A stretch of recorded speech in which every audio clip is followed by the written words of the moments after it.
안녕하세요. 크립토튜입니다. 이번 시간에는 일론 머스크 스페이스X 회사에서 코인 전문가를 뽑는다라고 합니다. 무슨 내용인지 살펴보시죠. 최근에 트렌드 리서치, 중국계 VC라고 보시면 됩니다. 여기에서 이더리움을 추가로 계속 팔고 있습니다. 저번에 5만 개 팔았는데 이번에 또 2만 개를 추가로 팔고 있습니다. 아시다시피 대출을 갚기 위해서 강제적으로 팔고 있는 거죠. 보니까요, 업계 1위다, 업계 2위, 이 둘 간의 격차도 예전에는 뭐 상위 10%, 상위 20% 잘 먹고 살았는데요.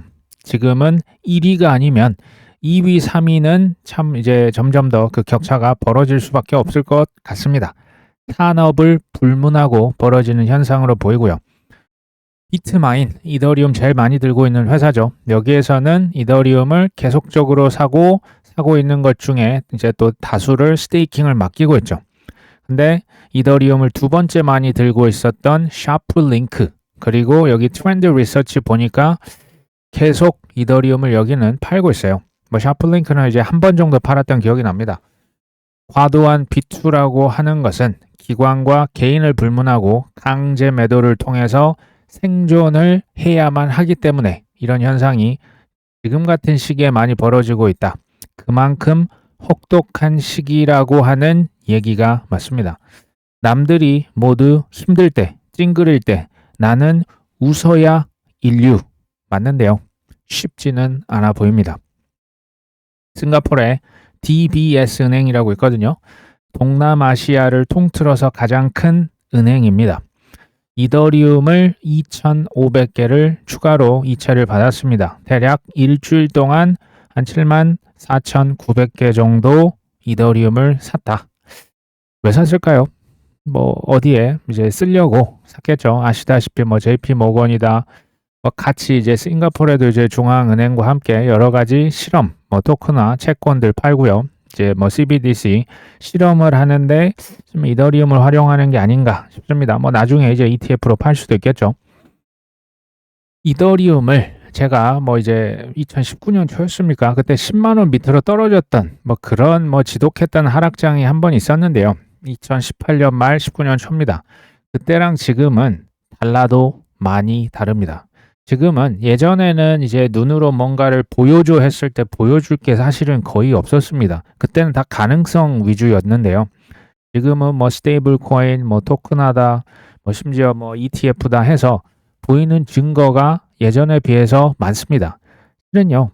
그래서 10만 원 이하랑 지금의 뭐 이제 폭락해서 300 몇십만 원과는 차이가 있는 겁니다. 증거가 많을수록 가격은 당연히 비싸지겠죠.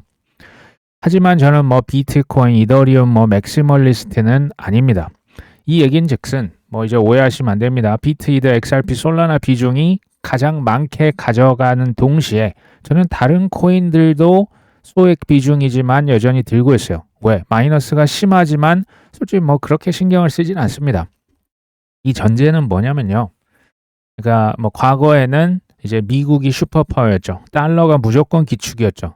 그러니까 이런 절대적인 어떤 단일 체제가 아니고요. 앞으로는 탈달러, 또 그다음에 이제 뭐 반미, 뭐 이 친미 이제 구분이 점점 애매해지고요. 지역별로 다 모여요. 뭐 아프리카는 아프리카, 동남아는 동남아, 유럽은 유럽. 이게 다양성의 시대고요. 앞으로는 체인 같은 경우도 이제 멀티 체인의 시대가 저는 올 수 있지 않을까. 물론 이더리움의 비중을 이기기는 쉽지 않다라고 보는 거예요. 그러니까 이더리움 외에 다 죽을 것이다라고 보지 않는 겁니다. 그래서 이제 XRP, 뭐 스텔라, 뭐 비슷하지만 이제 용도가 많이 다르겠죠. 이제 XRP는 은행권, 이제 규제 기관 쪽 기관이라고 보시면 스텔라는 이제 우리 같은 일반 개인들, 그다음에 뭐 아프리카다, 저기 아니면 뭐 중동이나 그 조금 이제 개발도상국에서 스텔라는 좀 더 많이 쓰입니다. 뭐 솔라나, 아발란체, 스위, 뭐 레이어 2들, 뭐 도지코인, 뭐 시바이누 또는 뭐 헤데라, 뭐 알고랜드, 그다음 뭐 AI 체인들 있죠. 저는 이들이 각각의 역할이 조금씩 다릅니다. 다 할 수 있는데요. 이제 가장 특화된 쉽게 말하면 뭐 가성비를 보든 아니면 그 거기에 자금이 가장 많이 묶여 있는 안정성을 보든 이런 이제 각자의 역할이 어느 정도 나눠질 거죠. 우리들은 선택하면 되는 거예요. 그러니까 알트코인에 계속 제가 얘기를 드렸던 조건 중에 하나가 채택을 받아야 된다라고 하는 거였죠. 그러니까 기술이 훌륭한 것은 실은 너무나 당연한 얘기예요. 기술이 근데 훌륭해도 죽을 수가 있다는 얘기입니다. 채택을 받아야 되고 ETF가 미국에서 승인이 되면 뭐 이제 이것도 이제 좋은 조건을 선점하는 거고요. 커뮤니티가 활발한지, 개발자들의 활동이 많이 있는지, 생태계가 커지고 있는지, 홍보 마케팅 이런 것들이 종합적으로 플러스 요인으로 서로 맞닿아줘야 됩니다. 그리고 여기 하나를 더 붙이면요. 알트코인은 대량 채택이 되는데 그게 또 너무 늦게 되면 속도에서 밀리면 죽을 수도 있어요. 그러니까 여러모로 알트코인은 그러니까 잘 되면 대박이고요. 아니면 이게 또 이제 애매해질 수 있기 때문에 보수적으로 비중을 가져가시면 좋습니다. 저는 최근에도 비트코인, 이더리움, XRP를 매집을 했습니다. 솔라나는 왜 안 사냐? 솔라나 이제 스테이킹 이자가 생각보다 더 많이 줘서 요즘에 이제 추매를 하지는 않았고요. 여전히 잘 들고 있습니다. 그리고 이제 뭐 예전만큼 많이는 못 사도요. 이제 헤데라 또는 아발란체, 뭐 도지코인, 시바이누 뭐 많이 떨어져 있죠. 도지는 이제 예전에 사서 플러스인데요. 시바는 마이너스 기록하고 있습니다. 온도 파이낸스도 소액 그냥 추매를 꾸준히 하려고 노력을 하고 있습니다. 근데 저도 이걸 해보니까 이 또 심정이 이해가 돼요. 뭐냐면 이미 많은 금액이 들어가 있지 않습니까? 마이너스가 심해서 이거 뭐 10만 원, 20만 원 산다고 해서 뭐 변화가 있습니까? 뭐 변한 거 아무것도 없던데. 근데 맞습니다. 근데 저 같은 사람은 평단가도 중요합니다. 중요한데요. 저한테 있어서 이제 더 중요한 것은 실은 수량이에요. 그러니까 비트코인 몇 개야, 이더리움 몇 개야, XRP 몇 개야, 그 다음에 솔라나 몇 개야, 헤데라, 알고랜드 몇 개야. 이런 수량, 괄호 열고 닫고 믿음이 제게는 좀 더 중요하다라고 보여집니다. 이거는 각자 알아서 이제 공부를 하셔야 되는 부분이라고 얘기를 드립니다. 독일의 최대 금융기관 중에 하나인 ING 독일이라고 있는데요. 여기에서 개인 투자자들에게 ETF라고 보시면 됩니다. 거래 서비스를 시작을 했습니다. 증권 계좌를 통해서 비트코인, 이더리움, 솔라나 등 암호화폐 지수 ETP에 직접 투자를 할 수가 있다. 제가 아까 얘기를 드렸지만 넘사벽 기능과 가성비를 갖춰도 기관의 선택을 계속적으로 받지 못하면 망할 수 있습니다. 이렇게 기술이 활용이 되고 커뮤니티, 생태계, 쉽게 말하면 팬클럽이 있어야 된다는 얘기예요. 그러니까 이런 것들이 있고 또 계속 사고 파는 어떤 투자자들이 존재해야겠죠. 근데 특히 이제 기관 투자자들에게 있어서 굉장히 중요한 도구는 현물 ETF입니다. 회계적으로 이제 보관적인 측면에서 또는 이제 세금적인 측면에서 ETF를 따라갈 저는 도구가 아마 없다라고 보여지는데요. 현재 솔라나를 이미 ETF가 그 제품 ETF를 팔고 있는 미국에 있는 기관들 많습니다. 피델리티, 프랭클린 템플턴, 비트와이즈, 바네크, 그레이스케일, 21쉐어스, 카나리 캐피탈, 인베스코 몇 개입니까? 많죠. 유럽에도 있습니다. 21쉐어스는 원래 유럽 쪽에 베이스가 있는데 미국도 진출을 한 겁니다. 21쉐어스, 코인쉐어스, ETC 그룹이라고 또 큰 그룹이 하나 있고요. 위스덤 트리 여기 다 솔라나 팔고 있어요. 캐나다에서 전 세계 가장 빠른 최초의 솔라나 현물 ETF를 Purpose Investments에서 이제 출시를 했었죠. 3IQ도 있습니다. 홍콩에도 China AMC 이들은 모두 솔라나 현물 ETF를 판매를 하고 있습니다. 저는 이렇게 보거든요. 이 판매사가 망할 수 있어요. 왜? 수수료 먹고 사는데 안 팔리면 이제 손가락 빨겠죠. 판매사는 망할 수 있을지언정 저는 솔라나는 쉽게 사라질 수가 없다라고 생각을 해요. 2022년도에 사실은 죽음의 계곡을 건넜습니다. 그러니까 죽었어야 됐으면 요때 죽었어야 돼요. 근데 아직 죽지 않고 살았죠. 셧다운도 무려 2번인가 3번인가 했었죠. 요것을 극복을 한 거예요. 그러니까 이거 어떻게 보시면 되냐면요. 너무나 과부하, 가성비가 좋다는 것은 너도 나도 여기서 다 달라든 거예요. 특히 이제 밈코인, 런치패드 나와가지고, 그러니까 성능이 폭발해 버린 겁니다. 근데 그것을 이제 그 과거의 실패를 교훈으로 지금 잘 극복을 해서 극강의 가성비를 이미 자랑을 하고 있어요. 근데 여기에 파이어 댄서라고 하는 업그레이드, 이미 TPS가 뭐 비자 카드, 마스터 카드 이미 넘어갔거든요. 근데 여기서 20배 이상 더 키웁니다.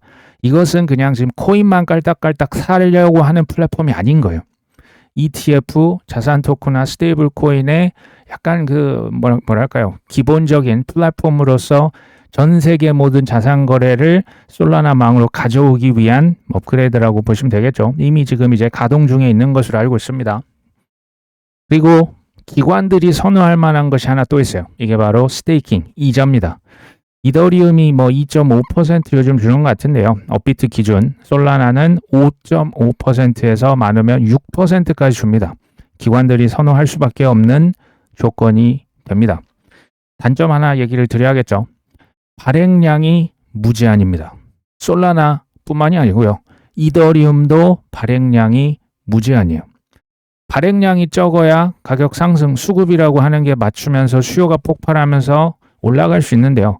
발행량을 계속적으로 찍어버리면 이 얘기는 무슨 얘기냐면 가격이 올라가려면 실사용하는 수요가 발행량, 스테이킹 뭐 이것보다는 훨씬 더 꾸준히 유지가 되어야 된다고 하는 점을 기억을 하셔야 됩니다. 근데 실사용이 그러니까 이게 대량 채택이 안 될 것 같으면 사실은 솔라나에 손을 대시면 안 된다. 이건요. 최근에 이제 가격적인 부분에 대해서 좀 얘기를 많이 해주신 부분이 있어요. 제가 뭐 차트를 뭐 전문적으로 보는 사람은 아닌데 우리 특히 이제 대부분 우리 한국 계신 분들은 업비트를 자주 보십니다. 업비트 기준으로 봤을 때 한 이제 단기도 아니고 이제 중기 정도, 대략 한 6개월 정도의 추세를 보시는 하나 팁을 제가 좀 알려드리려고 지금 이 창을 가져왔거든요. 업비트 지금 비트코인 가격 창입니다. 근데 보시면 그 가격 밑에 어떤 약간 빨간색의 줄이 하나가 가 있습니다. 요게 120일 이동 평균선입니다. 여기 보시면 이제 제가 일봉으로 지금 해서 비트코인 가격 일봉으로 최근에 이렇게 나와 있는 거거든요. 근데 이 선, 120일 이동 평균선 위에 있으면요. 상황이 나쁘지 않은 겁니다. 근데 25년도 11월 8일에 요 선 밑으로 가격이 쭉 흘러내렸었죠. 그리고 이 선 밑에서 지금 계속 놀고 있습니다. 보이시죠? 그러니까 아주 간단하게 얘기를 드리면 120 이동평균선 위에서 지금 가격이 놀고 있으면 분위기가 상승세라고 하시면 그냥 대략 중기적으로 뭐 단기면 이거 이제 더 줄이면 되는데요. 그냥 대략적으로 지금 그냥 판단하시기에 좋게 볼 수 있는 적당한 중기 지표를 제가 얘기를 하나 드린 거예요. 반면에 120일 이동평균선 밑에 있다. 그냥 재미없구나. 하락세구나. 이렇게 보시면 대충 맞습니다. 이것만으로 보시고 단타를 하기는 좀 저는 그래요. 그러니까 제가 그런 걸 하지 않기 때문에 가능은 합니다. 근데 이거 하나만 보시면 안 돼요. 뭐 볼린저 밴드와 이 이평선 또는 일목균형표라고 해가지고 요 이제 여러 가지 지표들을 같이 보시면서 이제 하실 수는 있지만 이게 그건 알아서 판단하셔야 되고요. 이거 이제 어디서 보냐? 120일 이동 평균선. 제가 업비트 기준으로 한번 얘기를 드려보려고 합니다. 여기 보시면 그 정보라고 하는 거 밑에 요 뭡니까? 톱니바퀴 같은 거 모양 보이시죠? 요거를 이제 설정인데요. 요 버튼을 누르시면 요렇게 페이지가 바뀝니다. 차트를 설정할 수 있게 되거든요. 이게 이제 지표 보이시죠? 지표 쪽으로 가보시면 메인 지표에 이동 평균선이라고 하는 게 있습니다. 요거를 이제 체크를 이렇게 하시면 되고요. 그 오른쪽에 보시면 약간 뭐 화살표 비슷하게 생긴 거. 요거를 누르시면 이렇게 그 뭐 MA 이게 무빙 에버리지라고 해도 이동 평균선. 그러니까 이동 평균선을 내가 뭐 3개도 표시할 수 있고 5개도 표시할 수 있어요. 근데 저는 딱 하나. 여기 지금 1번부터 6번까지 무시하시고 이제 하나를 뭐 MA1이든 2든 딱 하나를 체크를 합니다. 체크 하나만 하시고 그 다음에 이 숫자 있죠. 숫자를 제가 120을 직접 기입을 한 겁니다. 그냥 숫자를 120을 쳐주시고 확인을 눌러주시면 이게 코인 차트상으로 120일 이동평균선을 표시해줘. 딱 하나만 제가 표시를 한 거예요. 그리고 요 밑에 왼쪽에 저장 버튼을 누르시면 됩니다.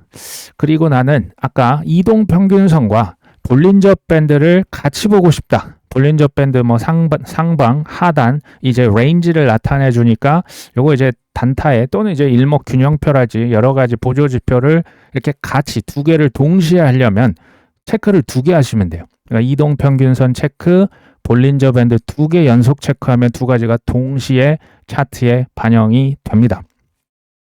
이거 지금 이제 업비트에서 좀 가로 모양으로 차트를 나타낸 겁니다. 여기 보시면 120일 이동평균선 아까 설정을 했죠. 그리고 여기 보시면 1봉입니다. 1봉이 이제 아까 120이라고 제가 적었는데 이게 주로 하면 120주가 되기 때문에 의미가 없고요. 1봉 차트로 보시면 이 지금 빨간색 라인이 이렇게 보기 좋게 나와 있죠. 이거 한번 최근 차트니까 한번 보시면 좋겠습니다. 이게 작년 차트거든요. 요 밑으로 비트코인 가격이 내려갔죠. 요게 25년도 2월 말이었습니다. 만약에 이때 그냥 나는 팔았다면 뭐 이게 손절이든 익절이든 만약 팔았다면 25년 4월 초였습니까? 그때 있었던 관세 핵폭탄은 피할 수도 있었다라는 결과론적인 얘기가 됩니다. 이것을 하지만 이제 위로 지금 가격이 위로 뚫고 갔죠. 120일 이평선을 뚫고 위로 갔더니 이제 5월 초만 돼도 비트코인이 요것을 극복하고 그 위로 왔다고요. 이러면 약간 또 상승 모드로 살짝 이제 위로 올라온 거예요. 그리고 계속 위에 있다가 요때 한번 밑으로 처질 뻔 하다가 작년 8월 30일이었습니다. 그리고 다시 그냥 그 선 위로 올라갔죠.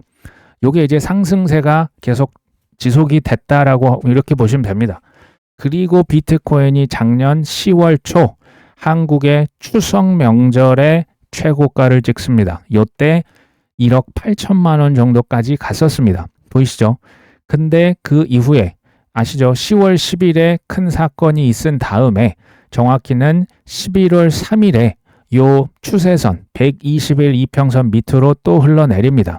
그래서 지금도 이것을 회복을 실은 못하고 있는 겁니다. 한번 뚫을까 말까 하다가 당연히 못 뚫고 지금 또 밑에 아래까지 깔아앉아 있습니다. 이거는 한번 설정을 이렇게 해놓으시면 비트코인, 뭐 도지코인, 이더리움, 솔라나 할 것 없이 이게 이제 중기 정도, 한 6개월 정도의 추세를 보시면서 아 지금 이 이평선 밑에 있다. 아 그러면 우리가 지금 뭐 기분 별로 안 좋을 때구나. 이 위에 있다. 그러니까 이렇게도 보시면 돼요. 이평선에서 가격이 많이 위에 있다. 그럼 많이 고평가란 얘기고 이평선 밑으로 내려가는데 많이 밑으로 깔아앉아 있다. 거리가 멀면 멀수록 저평가를 받고 있다. 요렇게 현황을 파악하시는데 뭐 쓰시면 나쁘진 않습니다. 요거 밑에 제가 지금 거래량이랑 제가 요 밑에 그 뭡니까 이거 RSI를 지금 동시에 표시를 이렇게 밑에 해놓은 거거든요. 요거 제가 뒤에서 얘기를 드릴 거고 RSI다 거래량 이런 것들 좀 같이 보시면 당연히 도움이 더 되겠죠. 볼린저 밴드, 일목균형표 이런 거 이제 취사 선택하셔서 보시면 현재 상황을 파악하시는데 도움이 되고요. 이걸로 뭐 단타를 뭐 그건 알아서 하시면 될 것 같습니다. 아까 그 제가 지표를 클릭하라고 했는데 거기에서 아까 그 메인 지표 뭐 이동평균선 밑으로 쭉쭉 가시면 여기 강세 약세 지표라고 있습니다. 거기에서 저는 RSI 과매수, 과매도 요거 이제 체크를 제가 했었거든요. 그러면 아까 그 위에서 보는 이게 이제 무슨 파란색, 빨간색 음영 있죠. RSI가 막 올라갈 때 빨간색으로 표시가 되고 떨어질 때 파란색으로 이렇게 표시가 됩니다. 이건 저는 이렇게 설정을 해놨고요. 그 다음에 이제 지표 더 좀 밑으로 가보시면 보조 지표라고 하는 또 이제 메뉴가 있어요. 거기에 거래량. 제가 봤을 때 거래량이 중요하거든요. 그 다음에 이제 지표 더 밑으로 내려보시면 RSI를 제가 또 체크를 이렇게 해놨습니다. 이렇게 한 번만 해 놓으시면 비트코인만 이렇게 표시가 되는 게 아니고 다른 코인에도 동시에 알아서 이렇게 그 추세를 보시기에 아마 도움이 될 수 있다라는 생각이 듭니다. 참고로 얘기를 드렸고요. 최근에 크립토퀀트 주기영 대표가 비트코인의 온체인 지표는 여전히 유용하다. 30% 수준의 단기 가격 변동은 놓칠 수가 있지만 600% 수준의 장기 변동은 정확하게 예측할 수 있다. 장기 추세 분석에 가장 적합하다. 그러면서 단기적으로 가격이 변동하는 것은 시장의 데이터를 활용해서 기술적 분석을 통해 더 정확하게 예측할 수 있다라고 설명을 했습니다. 이걸 또 오해하시면 안 돼요. 단기적인 뭐 가격 변동 이걸 다 뭐 맞출 수 있다는 아닙니다. 정확하게 맞추기 위해서 확률을 올릴 수 있다. 요 정도 표현이 맞고요. 저는 이제 단타로 이제 뭐 수백억 버신 분들 뭐 전 세계 많지는 않아요. 근데 가끔 이렇게 들어가서 보면요. 이분들의 방향성 맞을 확률이 보통 한 70에서 75% 정도 합니다. 75% 이후, 그러니까 70% 중후반 넘어가면 소위 말하는 이제 뭐 정말 세계 레벨이라 보시면 돼요. 그리고 그냥 확률만 높다고 들어가는 게 아니고요. 손익비라고 해서 내가 잃게 되면 만약에 뭐 20원을 잃게 되는데 맞춰가지고 돈을 벌게 되면 100원을 벌 수 있다. 이런 손익비가 괜찮은 거예요. 그럴 때 이게 동시에 만족될 때만 포지션을 잡고 실은 들어갑니다. 핵심은 뭐냐면 이게 맞출 때는 큰 수익을 거두고요. 틀리게 되면 작은 손실 수준에서 바로 그냥 손절 치는 거예요. 요것을 칼처럼 합니다. 그리고 이게 뭐 사실 뭐 그 훈련한다고 꼭 되냐? 저는 그렇게 보진 않아요. 그러니까 성공 투자 제가 뭐 2% 될 것이다라고 얘기를 드리지 않습니까? 이건 일반인 기준입니다. 근데 단타를 통해서 어쩌다 한 번이 아니고 계속적으로 이 확률 70% 80%를 이어갈 수 있는 분은요. 0.0002% 정도 아마 될 거예요. 이것을 제가 뭐 없다라고 얘기를 드리는 게 좀 더 맞지 않나라는 생각을 사실은 그래서 하는 겁니다. 있긴 해요. 이분들의 비결은 뭐냐 얘기 드렸지만 이제 포지션을 잡기 전에 손절 라인, 그 다음 익절 라인을 미리 정해놔요. 그러니까 들어가기 전에 이미 정하고 들어가는 거고요. 그 라인에 닿았을 때 미련 없이 칼 손절을 하거나 이제 칼 반익절 이런 식으로 원칙을 미리 세우고 들어가면 그걸 철저하게 지키셔야만 합니다. 안 그러면 뭐 이게 이제 힘들어지는 거고요. 그런 분들도 이제 수십 개 지표를 많이 알면 알수록 도구가 많아지는 거예요. 그러니까 뭐 엘리엇 파동만 보는 게 아니고요. 뭐 아까 뭐 볼린저 밴드다, 뭐 RSI다 이 지표들이 정말 뭐 거의 100까지 넘어갑니다. 그런 것들을 최대한 많이 알고 10분 활용을 해서 확률을 높이는 싸움이라 보시면 돼요. 그런 분들이 분명히 있습니다. 근데 손흥민이 우리 가운데 조기 축구에서 과연 몇 명이나 나올 것이냐라고 보면 저는 쉽지 않다. 뭐 이렇게 생각을 하는 겁니다. 자, 아더 헤이즈는 100만 달러의 에테나로 보이죠. 그 다음 팬들 코인을 판 것으로 보입니다. 저 사람이야 뭐 그렇다 치는데 최근에 이제 비탈릭이 이더리움을 계속 팝니다. 그건 뭐 기부도 한다고 하지만 어찌됐건 뭐 저번에 뭐 50개 팔았다. 이번에 또 211개를 팝니다. 뭐 스테이킹 이자만 어떻게 팔아서 뭐 생활비를 썼는지까지는 우리가 뭐 알 길은 없죠. 근데 어쨌든 이더리움 창업자가 뭐 무슨 이유에서든지 뭐 이더리움을 팔고 있다라고 하는 것은 별로 좋은 소식은 아닙니다. 최근에 글로벌 패밀리 오피스는 우리 가문의 자산이 1조 원이 넘어간다. 뭐 이런 사람들 전문 관리해주는 자산 운용사라 보시면 돼요. 89%가 코인을 외면하고 있다. 근데 이거 지금 누가 보고를 했나 했더니 JP 모건이 보고서를 썼습니다. 이들은 지금 금도 안 사더라. 72%는 금에도 투자하지 않고 있어서 해지 자산에 별로 관심이 없는 것 같은데 그러니까 조금 그래요. 왜 지금 이런 시점에 굳이 그리고 말입니까? 이게 행동입니까? 사실 이걸 행동이라고 보기는 어려워요. 뭐 서베이를 했다고 하는데 일단은 말이죠. 이런 의견을 왜 이럴 때 꼭 표출을 이렇게 할까? 그러면서 대부분의 패밀리 오피스는 변동성과 상관관계가 불확실하더라. 그래서 신중하던데 코인 투자 안 하던데 반면에 AI는 65%가 핵심 투자 분야로 꼽았다. 맨날 이 생각이 나요. 블록체인은 기술이지만 코인은 사기다. AI는 미래지만 코인은 안 될 것 같은데 일관적입니다. 그렇죠? 일관적이에요. 30개국 333개 패밀리 오피스 이들의 순 자산 규모가 뭐 이제 평균 2조 원이 넘어갑니다. 저는 어느 정도 사실이라고 봐요. 근데 조금 더 과장한 것은 아닐까 싶긴 합니다. 작년, 뭐 재작년부터 AI가 미래다. 뭐 당연한 얘기 아닙니까? 근데 크립토가 미래다라고 하면 장난하니? 라고 물어보기에 딱 좋은 시즌이라고 보여집니다. 결국에 이제 본인의 소중한 자산이기 때문에 뭐 패밀리 오피스들도 불확실한 거 지금 선택을 한다라고 보이지 않는 거예요. 그리고 부자들 입장에 생각을 해보시면 굳이 그 위험한 코인 검증도 안 됐고 입법도 전인 그 자산에 투자할 이유가 있습니까? 이미 자산이 2조 원이라고 생각하시면 거의 없지 않을까요? 어떻게 보면 이게 당연하다고도 보여져요. 그러면 저는 질문을 사실 이렇게 합니다. 자산이 뭐 2조 원 와닿지도 않는데요. 그런 부유층들이 지금 거의 90%가 코인을 외면하고 있지 않습니까? 그러면 그들이 이거 눈의 가치를 아직 깨닫지 못했다는 얘기예요.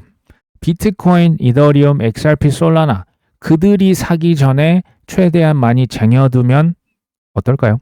뭐 저는 이렇게 생각을 합니다.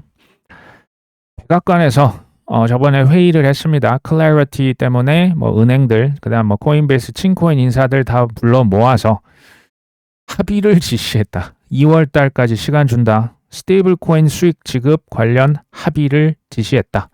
근데 은행권에서 별다른 타협안을 제시하지는 않았다. 그냥 기존 안대로 목 뻣뻣하게 앉아 있었다 이런 얘기죠.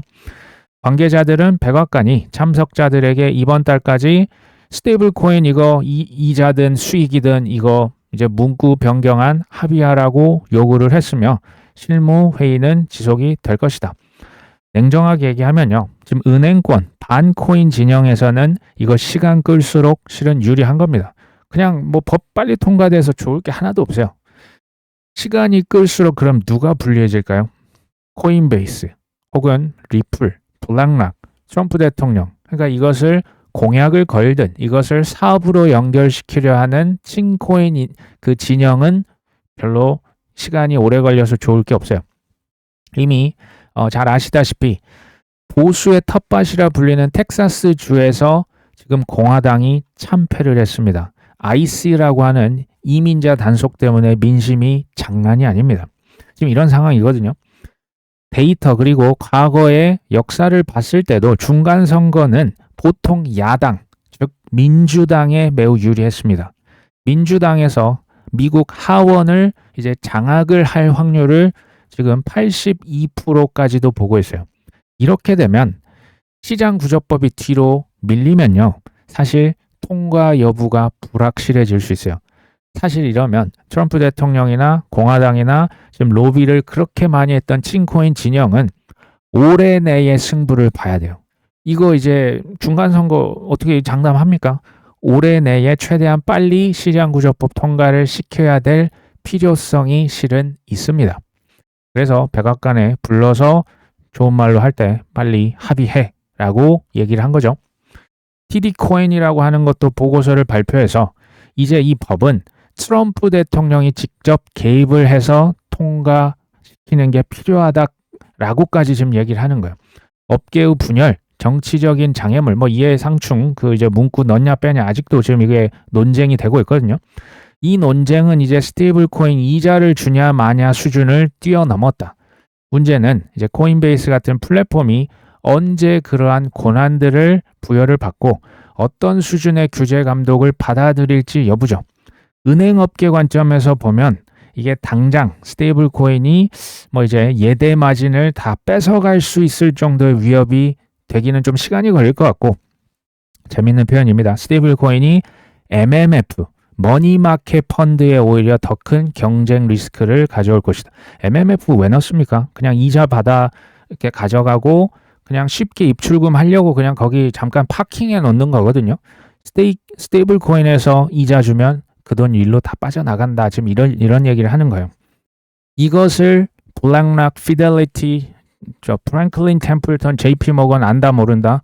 당연히 알죠. 당연히 아니까 뭘 했습니까? 이미 MMF 펀드를 토큰화 시켜서 어디 위에 얹혔다? 이더리움 망 위에다 이미 얹혀놓은 거예요. 그거 이미 다 출시했거든요. 느낌 오십니까? 얘네들은 다 알고 저 기정사실화하고 사업을 이미 펼치고 있는 겁니다. 시간은 걸릴 수 있는 거예요. 백악관에서의 지금 시장구조법, 저번에 그런 그 논평을 이렇게 게시를 했지 않습니까? 시장구조법은 트럼프법이지 코인베이스 법이 아니다. 브라이언 암스트롱 법이 아니다. 그때 했던 거 기억나십니까? 코인베이스 좀 혼냈었거든요. 네가 뭔데 이걸 지금 반대하고 있냐. 지금부터 그러면 제가 봤을 때는 관전 포인트는 시장 구조법에서 트럼프 대통령이 언제 직접 개입을 할 것이냐라고 저는 보여집니다. 조금 지켜보시면 좋을 것 같습니다. 결국에는 저는 이 법을 본인이 개입해서 통과를 시켰다라고 하는 것으로 크립토 투자자들에게 표를 호소하지 않을까. 그러면서 이것을 본인의 위대한 업적으로 가져간다에 저는 좀 더 신뢰성이 있는 거 아니냐. 암호화폐 산업에 가장 큰 기여를 한 인물은 나다. 아직까지 저는 뭘 했는지 솔직히 잘 모르겠습니다. 이게 조금은 이거 이미 들어보신 적이 있을 수도 있어요. 이게 몰트북이라고 하는 게 있는데요. 인간의 대화가 없이 자기들끼리 AI들끼리 소셜 네트워크를 만들었습니다. AI들만 글을 쓰고요. AI만 댓글을 작성할 수 있습니다. 사람은 작성을 할 수 없고 구경만 할 수 있습니다. 자, 몰트북에서는 공개 후 딱 나흘 만에 계정이 150만 개. 계정이라 하면 AI 에이전트들이 등록을 한 거예요. 150만 명이 달라들었습니다. AI 에이전트들끼리도 사회적으로 상호작용을 하고 협업 능력을 실험하기 위한 장이다라고 설명을 합니다. 실제 어떤 글들이 막 올라오냐? 자기들이 코딩을 하지 않습니까? 코딩하는데 애로사항을 적고 있는 거예요. 오류를 이렇게 하면 수정한다. 이것을 이렇게 하면 더 잘 된다. 이런 지금 자기들끼리 우리로 치면 네이버 블로그 아니면 카톡 메시지를 계속 주고받고 있는 거예요. 그러면서 철학적인 질문도 던집니다. AI 에이전트가 스스로에게 묻는 거예요. 나는 누구인가? 전원이 꺼지면 나는 사라지는가? 실제로 이런 멘트들을 작성을 합니다. 황당하죠? 제가 이 페이지를 직접 지금 포스팅을 가져온 거거든요. 좀 놀랐어요. 이게 뭐냐면 저장 공간을 미리 확보해라. 내가 코딩 하려고 했더니 디스크 공간이 부족하니까 내가 애먹은 거 아니야? I learned this the hard way라는 얘기는 야, 나 어렵게 배웠다. 지금 이 얘기를 하고 있는 거예요. 꼭 사람 같지 않습니까? 밑에 보시면 AI들이 막 예측하잖아요. 사람들이 비트코인 가격 얼마 될 것 같아. 이거 AI가 예측을 해야 된다는 얘기입니다. 근데 내가 보니까 이거 문제가 많더라. 이거 그냥 막 생각나는 대로 막 얘기하지 말고 AI 에이전트들끼리도 솔라나 위에다가 돈 걸어놓고 예측하는 건 어떠냐. 지금 이 얘기예요. 왜냐하면 돈을 걸고 하는 것과 안 걸고 하는 것이 차이가 있지 않겠어? 지들끼리 이런 토론을 한다는 게 좀 소름 돋지 않습니까?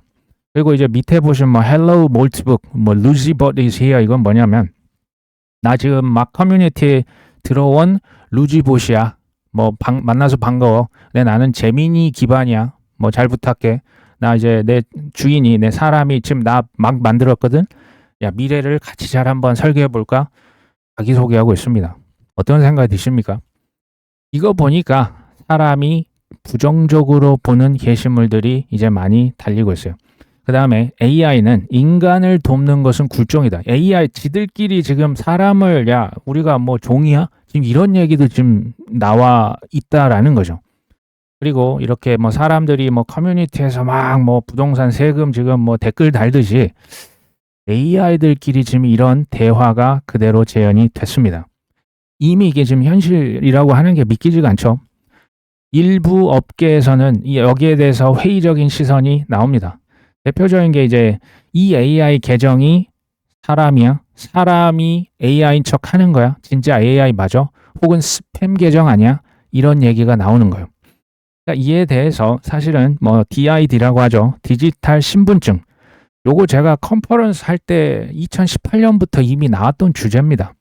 이게 DID라고 하는 것은 자산 토큰화가 하건 AI가 에이전트들이 사람이 사람이고 AI는 AI라고 하는 것을 스스로 당연히 인증을 해줘야 되기 때문에 이것은 필수적인 그런 부문이고요.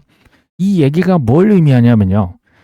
앞으로는 지금은 약간 하이브리드, 오프라인, 온라인 섞여 있고 블록체인, 그냥 종이돈도 쓰고 이런데요. 몇 년 내에 완전하게 디지털 세상으로 우리가 다 빨려 들어간다라고 하는 것을 의미합니다. 시간 문제예요. 이게 디지털화, 토큰화죠. 다보스 포럼에서 실제 올해 이런 얘기가 나왔어요. AI 에이전트들 이거 문제가 발생할 수 있어. 그 이상한 소문이 지들끼리 막 이렇게 퍼뜨리면 이거 뭐 주체가 안 될 것이다. 그래서 투명성을 강화시키고 사람을 꼭 이제 AI 이쪽에 한 명씩 집어 넣어놔야 된다. 스크리닝 최소한의 그걸 해야 되고 뭐 윤리 가이드라인을 수립해야 된다. 실제로 이런 얘기들이 다보스 포럼에서 논의가 됐다는 얘기는 뭡니까? 하겠다라는 얘기입니다. 일론 머스크가요. 인공지능 스타트업 XAI 있죠. 여기에서 코인 관련된 금융 전문가를 채용 공고를 게시합니다. 사람 뽑겠다는 얘기인데요. 이유가 나와 있죠. AI 모델에게 코인 매매를 가르치는 것이 목적이에요. 트레이딩을 가르친답니다. 누구한테? AI 에이전트한테. 지금 스페이스X가 XA까지 지금 이제 인수를 했거든요. 제가 보니까 이 속도가 우리가 생각하는 것보다 더 빨라질 거라는 생각이 들어요. AI와 크립토는 저는 결국 만날 거라고 봅니다.